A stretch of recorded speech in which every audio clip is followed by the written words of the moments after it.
Hi అండి, నమస్తే. నేను Uma. Welcome to my channel Uma చెప్పిన మాట. ఈరోజు వేడి వేడి క్రిప్సీ కార్న్ని తయారు చేస్తున్నానండి. పెద్దలకు పిల్లలకి అందరూ చాలా ఇష్టంగా తింటారు కదా. దీన్ని సులువుగా ఈజీగా ఇంట్లోనే ఏ విధంగా తయారు చేసుకోవాలో చూసేద్దాము. ఎవరైనా నా ఛానల్ని ఫస్ట్ టైం చూస్తున్నట్టయితే నా ఛానల్ని సబ్స్క్రైబ్ చేసుకోండి, ఒక లైక్ చేయండి. మన ఛానల్లో చాలా రకాల కుకింగ్ రెసిపీస్ ఉన్నాయి, అవి చూడండి. ఛానల్ని సబ్స్క్రైబ్ చేసుకోండి, పక్కనే ఉన్న బెల్ సింబల్ని యాక్టివేట్ చేసుకోండి, వీడియోని లైక్ చేయండి. స్వీట్ కార్న్ని 2 పొత్తులను తీసుకొని ఇలాగ శుభ్రంగా గింజలు ఒలుచుకొని తీసుకోవాలి. స్టవ్ మీద గిన్నె పెట్టుకుని వాటర్ వేసుకుని వాటర్ బాయిల్ అవుతున్నప్పుడు కొద్దిగా సాల్ట్ వేసి వాటర్ బాగా మరిగిన తర్వాత ఇందులో మనం ఒలిచి పెట్టుకున్న స్వీట్ కార్న్ గింజల్ని వేసుకోవాలి. ఇవి 3 to 5 మినిట్స్ ఉడికితే సరిపోతుందండి, ఎక్కువ ఉడక అవసరం లేదు. మనకి ఉడికేటప్పుడు ఇవి బుడగల్లాగా పొంగుతూ పైకి తేలుతాయి.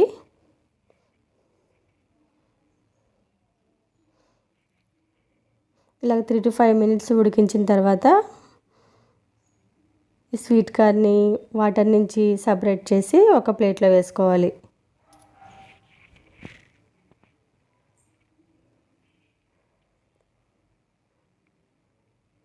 ఈ విధంగానే మొత్తం స్వీట్ కార్న్ గింజలు తీసుకుని ఈ ప్లేట్లో వేసుకోవాలి.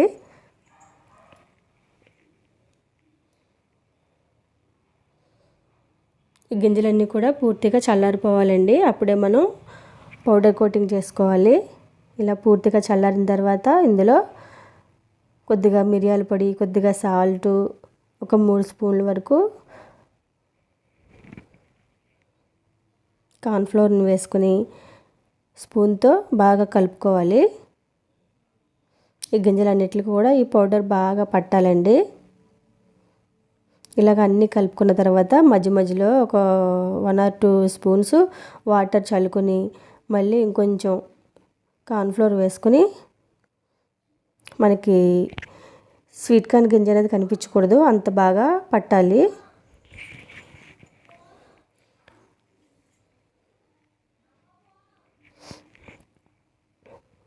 ఇలాగ మొత్తం గింజలకి బాగా కలుపుకున్న తర్వాత దీన్ని జాలీల గరిటెలో వేసుకుని పౌడర్ ఏమైనా ఉంటే కిందకి దిగిపోతుంది. ఒకసారి ఇలా జల్లించుకుని స్టవ్ మీద గిన్నె పెట్టుకుని ఆయిల్ వేసుకుని ఆయిల్ బాగా మరిగిన తర్వాత ఈ స్వీట్ కార్న్ గింజల్ని ఇందులో వేసుకోవాలి.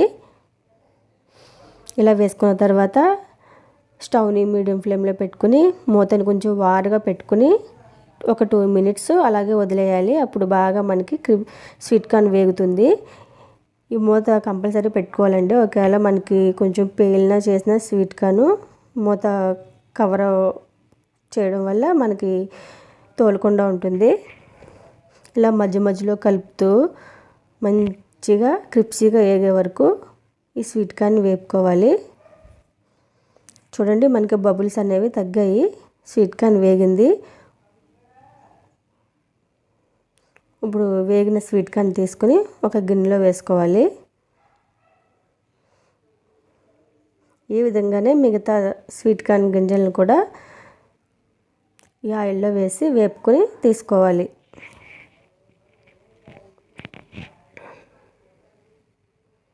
ఇప్పుడు స్టవ్ మీద గిన్నె పెట్టుకుని 1 స్పూను ఆయిల్ వేసుకుని ఒక ఉల్లిపాయని చిన్నగా కట్ చేసుకుని వేసుకుని కొద్దిగా క్యాప్సికమ్ ముక్కలు కూడా వేసుకుని ఉల్లిపాయని ఒక 2 మినిట్స్ వేయించుకోండి. మనకి మరీ మెత్తబడిన అవసరం లేదండి, ఒక 60 to 70% వేగితే సరిపోతుంది. మనకి ఉల్లిపాయ క్రంచీగా ఉంటేనే ఈ రెసిపీలో బాగుంటుందండి. ఇలాగా కొంచెం 60% వేగిన తర్వాత ఇందులో కొద్దిగా కారం, కొద్దిగా మిరియాల పొడి, రుచికి సరిపడినంత సాల్ట్ వేసుకుని ఒకసారి వేపుకొని ఇందులో 2 స్పూన్ల వరకు టొమాటో కచప్ని వేసుకోండి. ఈ టొమాటో కచప్ కూడా ఒక 1 మినిట్ వేపుకోవాలి.